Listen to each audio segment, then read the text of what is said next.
This is Alex. Alex has $47 in his account. Payday is Thursday. A $12 subscription charge clears tonight. His bank covers it and charges him $35 for the privilege. Alex now has a negative balance and a fee that took 4 hours of work to pay off. Most people call that bad timing. Banks call it their most reliable revenue stream. And here is what makes Alex's situation specific. It is not just the bank. 3 separate industries, banking, retail, and financial apps, collected a combined $47 billion last year from people in Alex's exact position.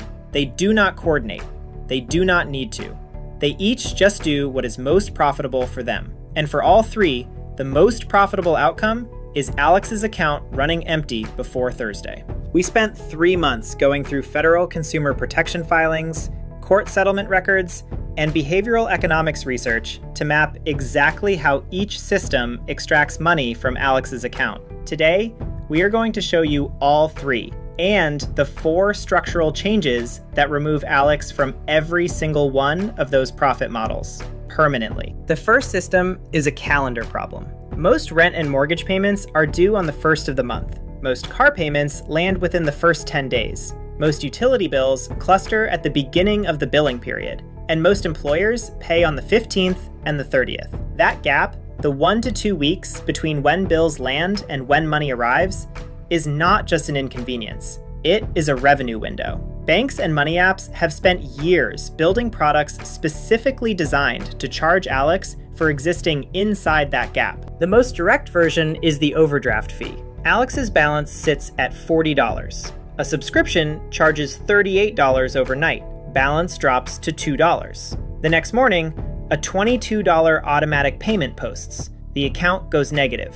The bank approves the transaction and charges $35 for the privilege of approving it. Alex did not ask the bank to cover it. The bank simply chose to, and then sent the bill. And the fee is only one layer. JP Chase, Wells Fargo, and Bank of America, the 3 largest retail banks in the country, paid a combined $1.7 billion in legal settlements over a practice called transaction reordering. Not for charging overdraft fees, for deliberately rearranging the order of a customer's transactions after those transactions had already happened, so one large charge could drain the account before several smaller ones posted. One overdraft became 4. Here is exactly how that worked. Alex has $100 in his account on a Monday morning. He makes 3 small purchases during the day: a $12 lunch, a $9 coffee, a $14 gas fill-up. Total, $35 spent. Late that afternoon, he pays $68 for groceries. Processed in the order things actually happened, the grocery run drops the balance to negative $3. 1 overdraft, 1 $35 fee. But some banks processed by size, biggest charge first, not by the order purchases were actually made. In that version, the $68 grocery charge posts first. Balance drops to $32. The $14 gas posts. Balance, $18. The $12 lunch posts. Balance, $6. The $9 coffee posts. Balance, negative $3.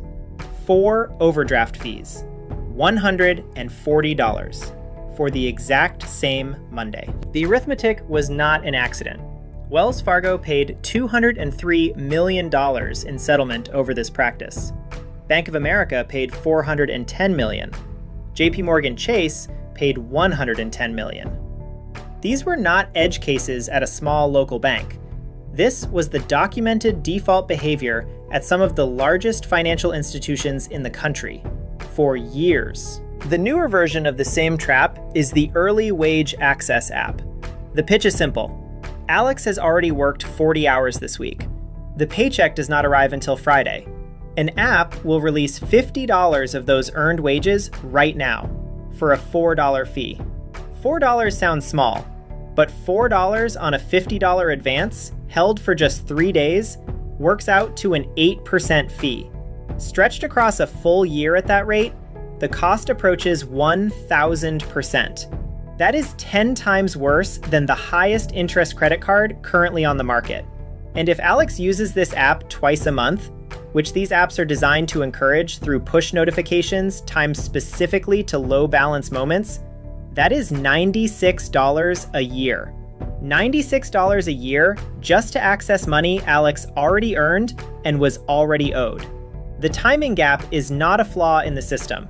It is the product. The structural fix is a backup account. Open a separate checking account and keep 1 month of fixed expenses in it permanently. A credit union is a good place for this. A credit union works like a bank, but it is owned by its members rather than by shareholders, which means fees are usually much lower, and many offer free checking with no minimum balance required. Online banks with no fees are another option. In this backup account, rent, car payment, utilities, funded before the billing cycle begins. Every paycheck refills what was spent instead of racing to cover what is already due. The timing gap still exists, but Alex is standing outside it now, not inside it. On the overdraft side, call the bank and opt out of overdraft coverage entirely. Here is something most people do not know. Under federal rules, banks cannot charge overdraft fees on debit card purchases unless the account holder has specifically agreed to let them. Most people were automatically signed up for overdraft coverage when they first opened their account, buried in the welcome paperwork, without fully understanding they had agreed to pay a fee every time the bank decided to step in. Opting out means the card gets declined instead. A declined card is a problem for 30 seconds. A cascading overdraft fee is a problem for the rest of the week. That is the first system, one that profits from the gap between when Alex gets paid and when bills come due. The second system does not care about timing at all. It targets something faster, the 2 seconds between Alex wanting something and Alex buying it. The second system targets Alex's decision speed. The goal is to complete the purchase before the thinking part of the brain catches up to the wanting part. The most powerful tool built for this purpose in the last decade is Buy Now, Pay Later. Here is what the marketing says. Split your purchase into 4 easy payments. No interest, no credit check. Here is what the marketing does not say. First, the store itself pays the Buy Now, Pay Later company a fee of 3 to 8% of every transaction.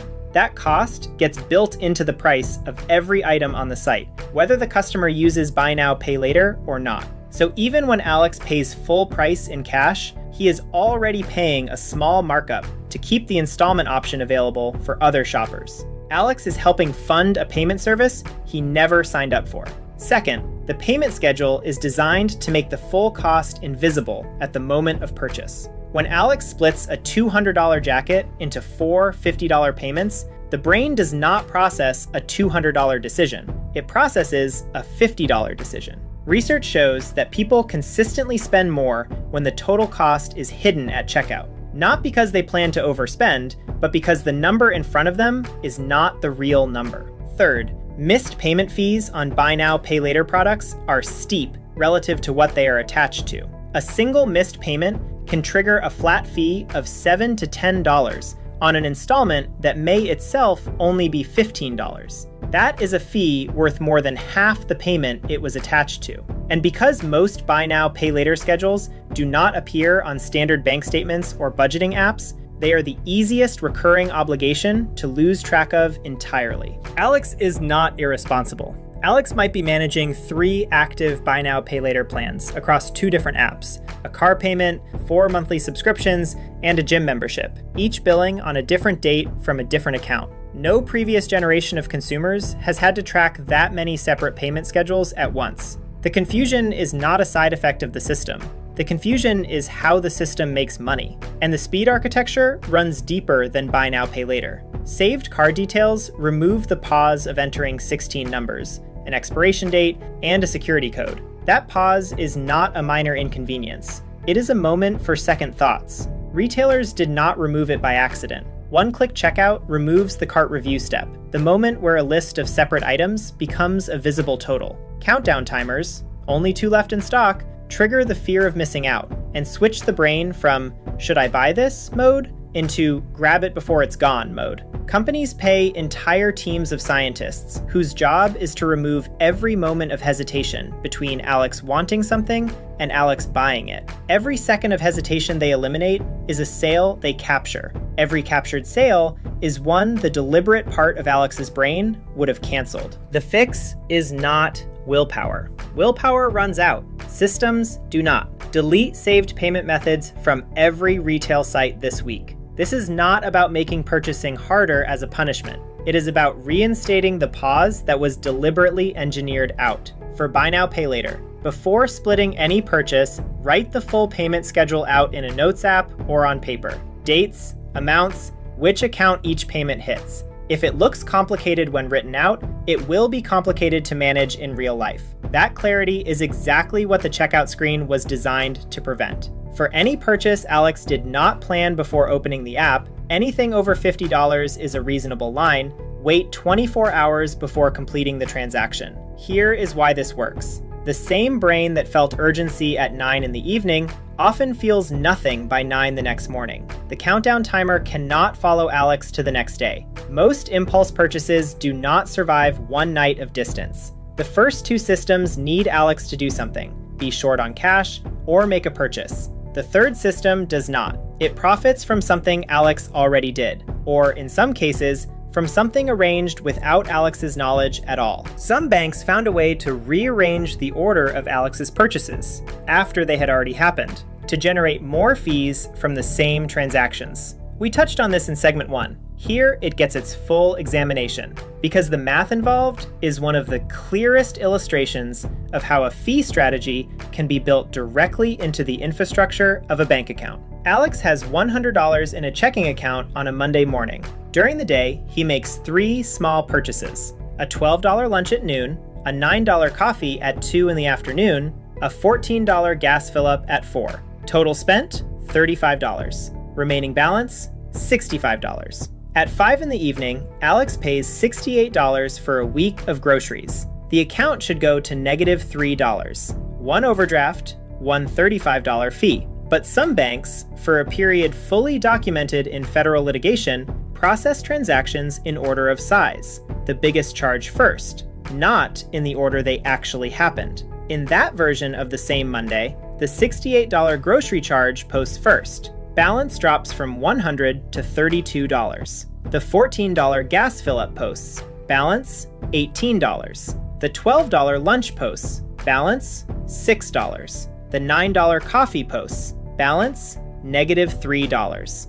4 separate overdraft fees, $140 for the exact same Monday. Wells Fargo paid $203 million in settlement over this practice. Bank of America paid $410 million. JP Morgan Chase paid $110 million. They paid the settlements. And for years afterward, the underlying profit incentive remained because the settlements were small relative to the revenue the practice had generated. The same profit logic appears in fees that stack on top of each other in accounts Alex may already hold. Many standard checking accounts charge a monthly maintenance fee, typically $10 to $15, that disappears if a minimum balance is kept in the account every day of the month. If the balance drops below that minimum even once in the billing period, the full fee posts, regardless of how many days the account was above it. A $12 monthly fee triggered every other month is $72 a year.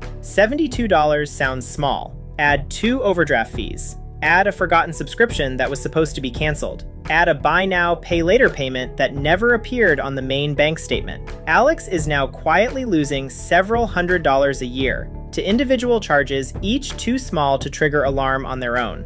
Once every 3 months, pull every bank statement and every card statement from the past 90 days. Build a list of every charge that appeared more than once. Then, go through the list line by line and ask one question for each item. Did Alex choose this today, or is it just still running? Most people find at least one subscription they thought was canceled, one free trial that quietly converted to a paid plan without a reminder, one service they have not opened in months. The goal is not to cut everything.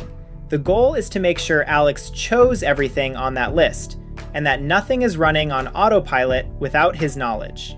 On the maintenance fee, if the bank charges a monthly fee to hold an account, either maintain the minimum balance every single day or move to a different institution. Free checking accounts with no minimums and no overdraft fees exist at credit unions and at online banks. Paying a monthly fee just to have a bank account is not the cost of banking. It is the cost of banking at a specific institution that decided to charge for it. Alex does not have to stay. Every one of these systems runs on the same fuel.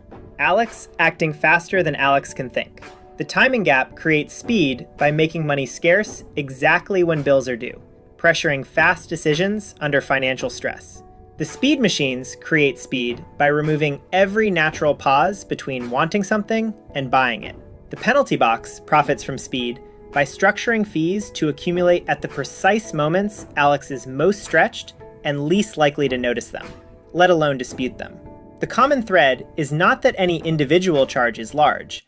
It is that the charges are small, recurring, hard to track, and timed to land when Alex is most overwhelmed and least equipped to push back. None of these systems have power over a deliberate decision, not over a decision that waited 24 hours, not over an account structured to hold a full month of fixed expenses before the paycheck even arrives, not over a payment method that takes 30 seconds to retrieve instead of one tap to fire. Friction is not a punishment. Friction is a tool. The entire architecture of modern retail banking and e-commerce was built to eliminate friction, because eliminated friction converts directly to revenue for someone who is not Alex. Adding friction back, intentionally, selectively, at the moments that matter, is the one move these three systems are not designed to counter. Precision is not a personality trait. It is not discipline, and it is not willpower. It is the mechanical act of putting time between a financial trigger and a financial response. These machines collapse that time to zero. Alex's job is to refuse to let them.